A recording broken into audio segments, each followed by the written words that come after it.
Hi viewers, அனைவருக்கும் வணக்கம். இன்னைக்கு நம்ம சேனல்ல ரொம்பவும் வித்தியாசமான ஒரு எக் ஸ்பெஷல் ரெசிபி தான் பார்க்க போறோம். இதோட பேரு எக் பெஜோ.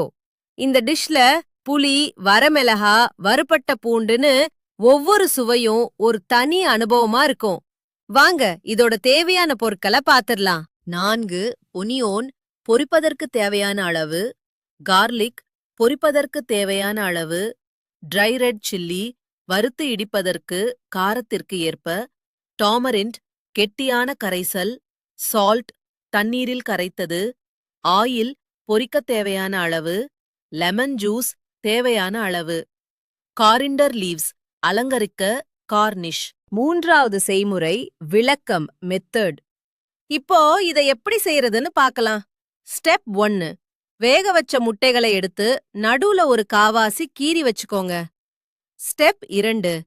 வெங்காயம் மற்றும் பூண்ட எண்ணெயில போட்டு நல்லா பொன்னிறமா பொரிச்சு எடுத்துக்கோங்க. வர மிளகாய நல்லா மொறுமொறுன்னு வறுத்து இடிச்சு பொடி பண்ணி வச்சுக்கோங்க. ஸ்டெப் 3. இப்போ கீறி வச்சிருக்க முட்டையோட உள்ள வரிசையா ஒவ்வொன்னா சேர்க்கணும். முதல்ல கொஞ்சம் புளித்தண்ணி, அடுத்ததா உப்பு தண்ணி, அப்புறம் நம்ம பொரிச்சு வச்ச எண்ணெய், வெங்காயம், பூண்டு. ஸ்டெப் 4. கடைசியா இடிச்சு வச்ச வரமிளகாய் பொடிய தூவி அதன் மேல ஒரு சொட்டு எலுமிச்சை சாறு பிழிஞ்சிட்டு இறுதியாக பொடியாக நறுக்கிய கொத்தமல்லி தழைகளை தூவி பரிமாறுங்க. நம்மளோட சூப்பரான எக் பெஜோ தயார்.